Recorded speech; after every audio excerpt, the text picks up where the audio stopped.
It's a great day and I'm excited to welcome you to this new edition of Mind Your Mind, the podcast. Guess what? One of my brothers from another mother and buddies from the land of my birth will be joining us. I am pleased to welcome Olabode Showumi the Third. It's always a pleasure. It is an honor, my beloved. Great and humbling to have you here with us on the show and the podcast, but more importantly, humbling to have you in Rainbow Nation, South Africa, where we are excited and grateful to our partners, Organo Gold. They take the treasures of the earth to the people of the world, and this coffee that we're having, interestingly, the latte is what we're having. And if you've been following this podcast for a while, you know that everyone that I get to interview comes with a different perspective. Now, my dear friend and brother is an energy leader and thought leader, and he just finished an interesting energy-centered keynote thought leadership session here in South Africa, and I thought it would be nice to get his perspective around energy and the human mind. Now, here's the interesting thing. Mind Your Mind, my book, which I authored last year and released last year, is titled Mind Your Mind, How to Stress Less and Achieve More. So if you were just hearing about it for the very first time and you haven't read it, you just got into town, I would like to get your perspective first and foremost by beginning with introducing yourself. How would you like people who are going to watch this podcast to really know and meet you? Okay. Well, the first thing is I want them to know my name. Please. So my name is Olabode Showumi the Third, which means my grandfather had that name and my father had that name and I have that name. And to differentiate us, we put numbers. Amazing. So he comes from a generation. Yeah. So my grandfather was a judge of the colonial era, and I think he died in 1942, so that's generations ago. Wow. And then my dad had a PhD, he was quite active to within the union network, and so I had some pretty big shoes to fill. So when I need to light on it, I just put the third. But it is what it is, and we are where we are. So I'm an engineer. Well, at least that's what they gave me when I left the university. So, and an energy consultant. I advise the National Assembly, the Committee on Gas, the Committee on Power. I also work within the Industry Association, the Nigerian Gas Association, where I chair the study group subcommittee that works on hydrogen and new energy. I am also a member of the group of experts on gas of the UNECE, and I run an energy consulting outfit called Captree. Right. Basically, advisory. All of that as a whole just means that maybe I know what I'm doing. And indeed, you know what you're doing, because listening to you unpack the journey that has brought you here is quite insightful. You glossed over your grandfather, but you will not be here without your grandfather, who then gave birth to your father. And clearly there's some generational impact and input that has brought you to this place. And that's some energy in a way. And the mind that you hold comes from the exposure that you received from past generations. And we're talking about energy. So my book is called Mind Your Mind, How to Stress Less and Achieve More. And this podcast is all about the human mind. And so when I heard you at the keynote, at the thought leadership session of the Energy Summit that you showed up here in South Africa for, I said to myself, why not chat with you about it? So my question to you, as someone who shares and talks around energy, what do you think anyone who is battling to appreciate the energy around them, what it's all about, what would you say to the person? Okay, I think first of all, it was Shakespeare that said, "To thy own self be true." And one of the fundamentals with all of us is that to really move forward, to really conquer new territories, to discover new lands, you need to first know yourself. So many people do not spend enough time knowing who they are.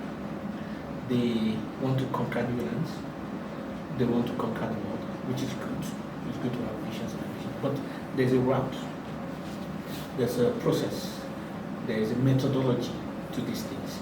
And if you cannot have a rule over your spirit, you are not able to move forward. I mean, if you play chess, you first know that it begins with defense before attacking. If you are into football or any of those states, you understand that the winning teams, you can win a game by purely attacking. But for you to win a league or a competition, you need to have defense. All effective strategies, be it strategies for war, strategies for business, begins with, first of all, taking care of your footing.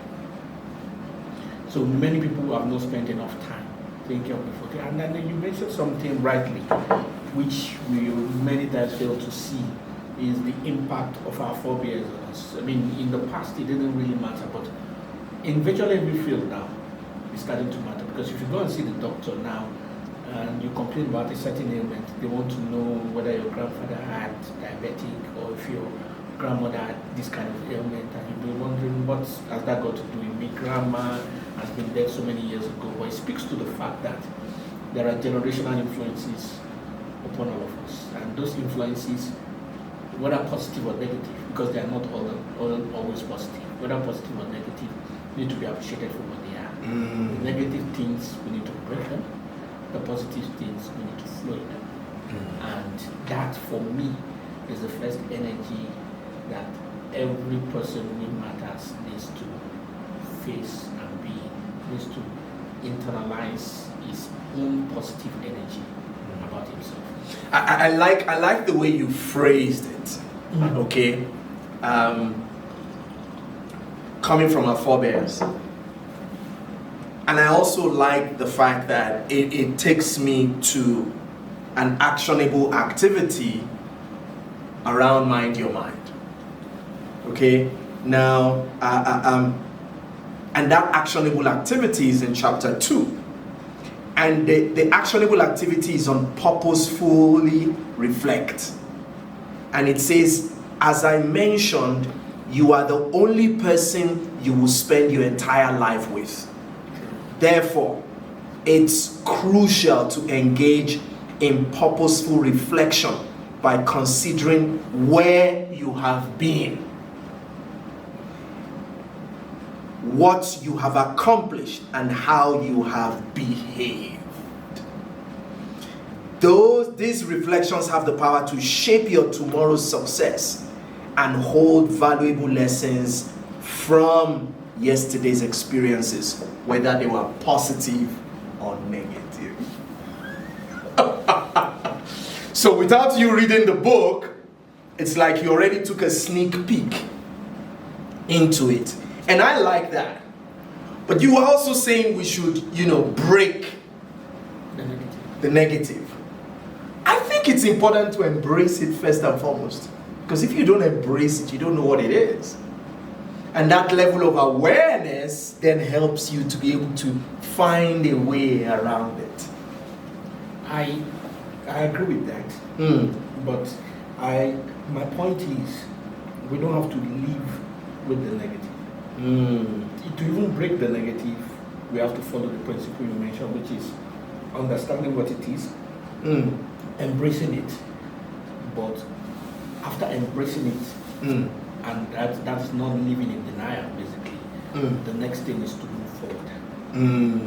So, and for everything, it's always in circles. So life is in circles. The solar system is in circles.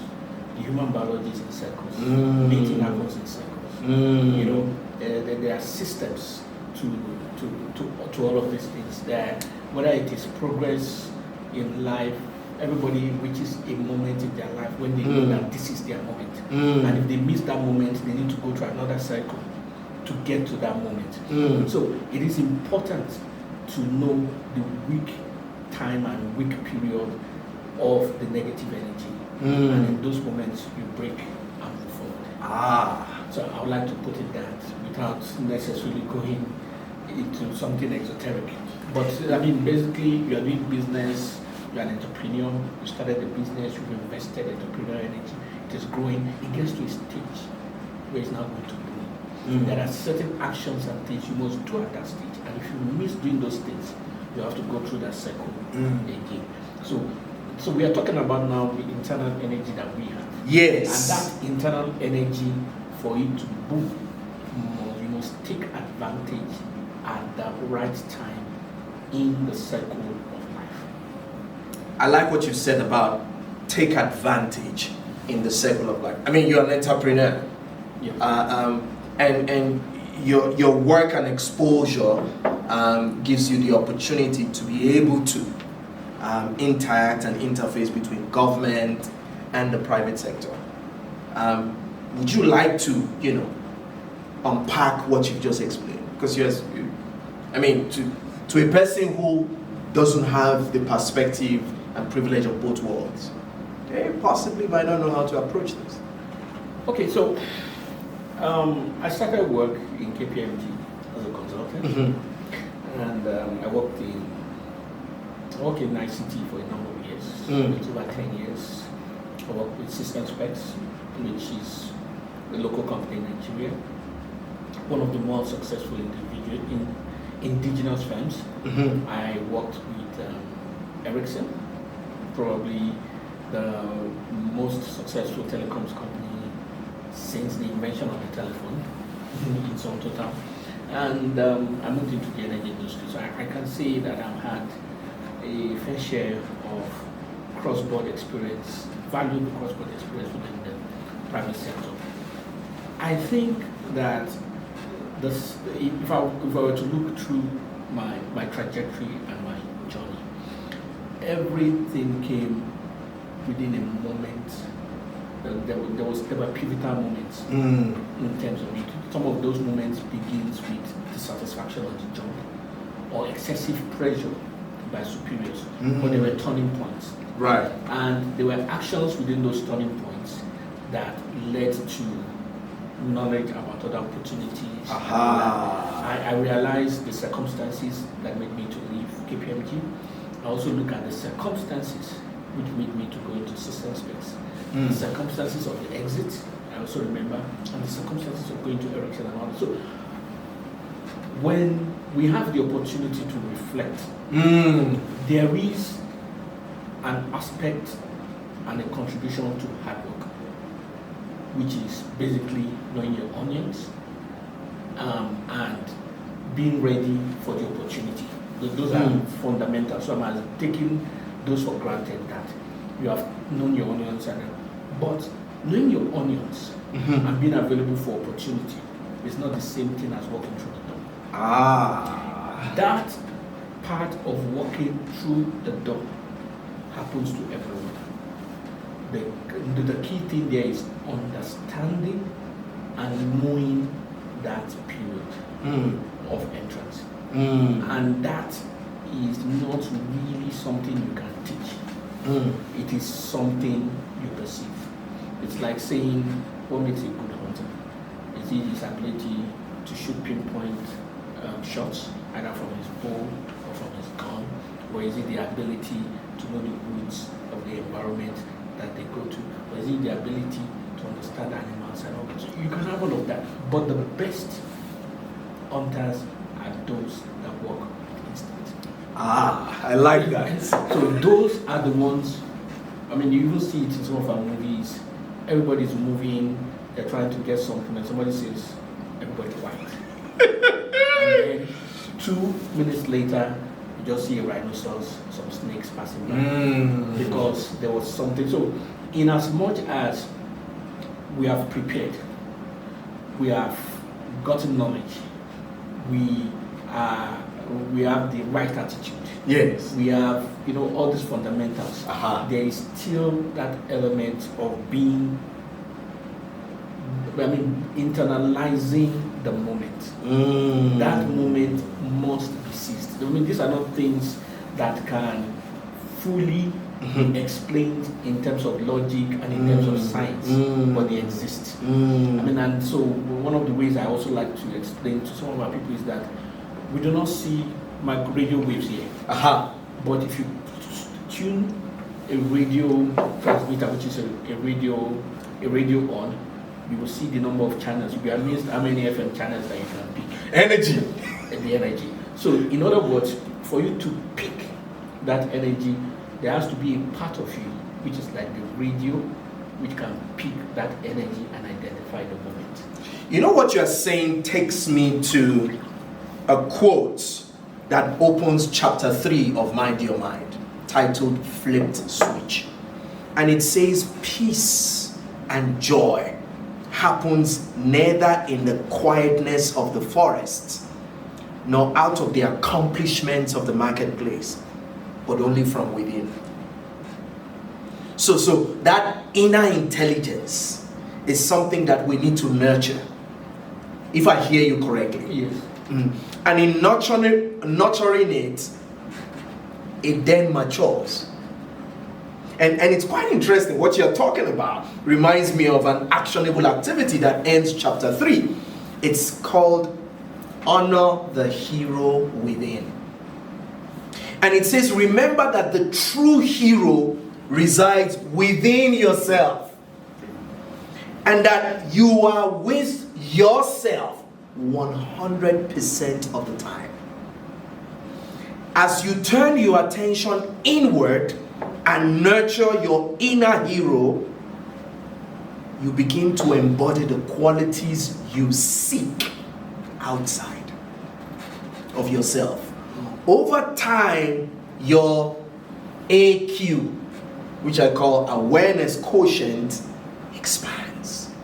And it becomes more apparent to those around you. So clearly, there's a lot of, growing that one needs to do in understanding the energy.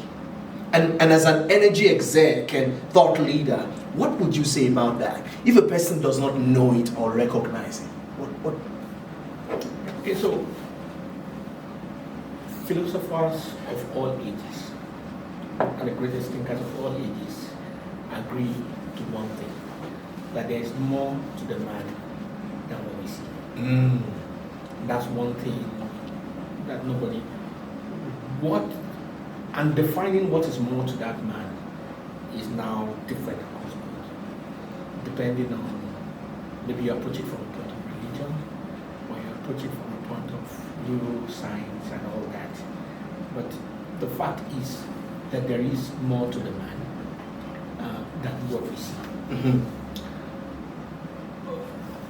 Naturally, there are those who have developed that on one extreme, who think that the spiritual is only what matters, and there are those who think that the spiritual doesn't exist and all that. So, of course, what functions well is the happy medium. When a person is not able to develop the instinctive nature of himself, what he should do, basically, is to focus on what is within his own control. At a point in time, that which is beyond the normal will flow in. And this has happened across boards, in science, in philosophy, in sports, in all fields. When we were interviewing for a long time, humans could not defeat the computer when it came to chess. The because the computer knew actually every possible move. You understand, 800,000 moves that you could make and all that. The first few people who defeated the computer were actually, I'm talking about the supercomputer, where I actually interviewed, this was in the 90s, I think one of them was Gary Kasparov. Okay. And he said, so basically you can define a chess game into three parts. The start, Okay. the mid game, and the end game. Right. So the real battle is the mid game. The openings, the start, which is the openings, they follow some basic rules that there are certain things you shouldn't do. You can end the game in the openings if you do it the wrong way. But once you know about the openings, once you know about the openings, you can actually keep safe. So, and when he was interviewed, he said there was a move he made at some point that he couldn't really see through. So the more you can see games ahead, the better you are as a chess player. So there are some chess players who can only see 2 moves ahead. So they make this move, they can see the possible moves you can make, and then they move after that, but they can't see beyond that. But there are chess players who can see 10 moves ahead. Which means they're able to internalize all the possible interactions. But the computer is supposed to be able to see all the moves ahead. Now, so what he said was that the move which turned around the game was a move of instinct. So he did not fully see it ahead. And we get to that stage. I mean, Kakul, who was the person who discovered the benzene ring. So in chemistry, there are aromatics in terms of hydrocarbons, and then there's the normal hydrocarbon chain. Let us put it that way. So the aromatics are, shall I say, they are outliers in terms of how structures of the compound is, and nobody could understand how it could be structured. Understand? But Kakul actually came up with the benzene structure, which is whether it's aromatic synapse and all perfumes and all that, who actually unlocked that chemical aspect of the industry. The thing had been an intriguing thing for years. I mean, scientists couldn't get it, but he sat down and the inspiration just came that this thing is actually configured like a ring structure rather than a chain structure. And that was how he came up with that. So, it's simple facts, in simple terms. Even in the fundamentals of science, there is an inspiration to getting the facts out of it. And this story was told to me by my dad, because my dad had a PhD in biochemistry. And one of the things he also said, which related to his own story, so he was having challenges with certain experiments that he was doing. And it was in London. The part of it was done, part of his research was done in London in those days. It was like in the late 70s. And that he was having challenges and he was not moving forward and he was starting to be agitated. And that there was this particular weekend in the University of London, and he was in the lab from Friday morning up until Monday morning. Wow! I was sleeping there, but the results weren't coming, and he needed the results to tally for him to move forward. So he said that when he got in, so his professor who left, the supervising professor, left very early on Friday. He said, "Buddy, what happened?" He said, "You've been here?" And I said, No, I need you to leave here now. I don't want to see you anywhere near the lab for the next 1 week. You come back here on Friday, I don't want you to leave. He said, I want you to leave, don't take any book, don't take anything. So he said he had a friend in Manchester, who is also named Manchester. So he went to see him and spent a week there, ended up going to the beach somewhere, just relaxing. He said when he came on Monday, he had a fresh set of mind. And every experiment he did between Monday and Friday, he had finished it. So this was what he was trying to do for over a month that wasn't working. He did it in 5 days. So, and that is, in fact, for me, that was my first lesson in learning, understanding that you need a holiday. Because I learned this just coming out of the university. I heard that story. So there are many times that people assume it is just more input. But what is needed is more result. And the nature of input is that there is a critical amount of input that gives the maximum result. If you exceed that amount of energy, you go to diminishing returns. So you put in energy, you don't get maximum value. And this difference between that maximum value of energy or optimum value of energy to give maximum results and the one that goes to diminishing returns is rest. And rest, just genuine rest, is where the spiritual connects with the natural. Wow. Olabode. I had to call your name there because what I was doing was I was listening to you and you took us back to where the beauty that birthed the beautiful beginnings that emerged into who you are today began. And it's so profound. Why is it so profound? Because as I listened to that story about your father and how he struggled and he just wanted the result and he didn't know any other way. But his supervisor in our current world today will be a mentor or a coach. Gave him what we will call a drone view. Young man, nothing will be clear until you clarify this whole glasses. In other words, until you mind your mind. And he told him to leave everything and go away. Interestingly, nature had its own course. And he was nurtured, in a way. And going to the seas and spending some time in nature. He went to Manchester and went to the beach. As I heard you say that, a thought began to well up in my mind about the need to be grounded. Because if we are not grounded, a whole lot of things will remain hanging. Okay? And when he was grounded, things aligned. And as they aligned, he approached it with fresh eyes. And from approaching it with fresh eyes, he was able to see what he didn't see. How profound is that? How profound that story is interesting. And here you are today. So it's important for us to recognize that pause, that place of rest. Because while we are beating our heads at it, we might think we have to keep at it. But the truth is, while we are keeping at it, maybe we need to pause and take a break from it.